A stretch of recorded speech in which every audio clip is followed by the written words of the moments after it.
Hello friends, welcome back to my channel Keethu style. இன்றைக்கி இந்த வீடியோவில் நல்லா டேஸ்டான வெஜிடபிள் பன்னீர் குருமா எப்படி பண்ணுறதுன்னு சொல்லி தான் பார்க்க போகிறோம். ஃபர்ஸ்ட் ஒரு பேனில் கொஞ்சமாக எண்ணெய் சேர்த்துக்கலாம். அது கூடவே ஒரு டீஸ்பூன் அளவுக்கு பட்டர் சேர்த்துக்கிறேன். எண்ணெய் நல்லா சூடானதுக்கப்புறமா இதில் பட்டை, பிரிஞ்சி இலை, 2 கிராம்பு, கொஞ்சமாக சோம்பு போட்டுட்டு லைட்டாக ஃப்ரை பண்ணிக்கோங்க. அது கூடவே 2 பொடியாக நறுக்கி வச்சுருக்க வெங்காயம் சேர்த்துட்டு நல்லா வதக்கிக்கலாம். வெங்காயம் நல்லா லேசாக வதங்கினதுக்கப்புறமா பொடியாக நறுக்கி வச்சுருக்க 2 தக்காளி, அது கூடவே உப்பு போட்டுட்டு நல்லா வதக்கிக்கோங்க.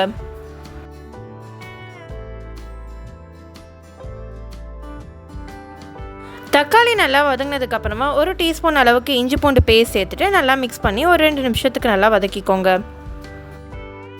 அது கூடவே கொஞ்சமாக பன்னீர் க்யூப்ஸ், பொடியாக கட் பண்ணி வச்சுருக்க கேரட், உருளைக்கிழங்கு, பீன்ஸ் சேர்த்துட்டு நல்லா மிக்ஸ் பண்ணிக்கிறேன்.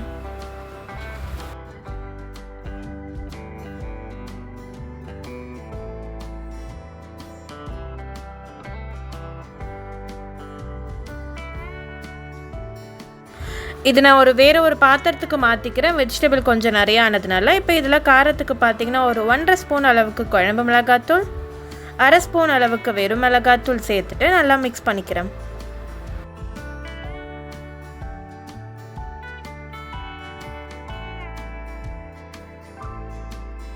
உங்களுக்கு எந்த அளவுக்கு திக்னஸ் வேணுமோ அதுக்கேற்ற மாதிரி தண்ணி சேர்த்துக்கோங்க. இந்த காயெல்லாம் வதங்கினதுக்கப்புறமா குருமா பார்த்திங்கன்னா கொஞ்சம் நல்லா திக்காகவே வரும். அதனால் கொஞ்சம் எக்ஸ்ட்ராவே தண்ணி சேர்த்துக்கோங்க.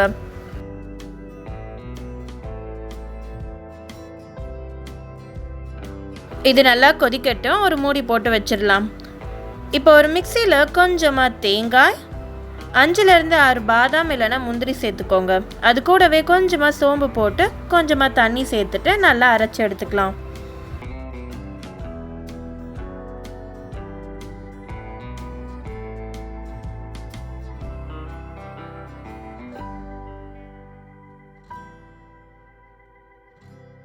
குருமா இது போல் நல்லா கொதிச்சு வரும்போது நம்ம அரைச்சி வச்சுருந்ததை இதில் சேர்த்துட்டு நல்லா மிக்ஸ் பண்ணி விட்டுடலாம்.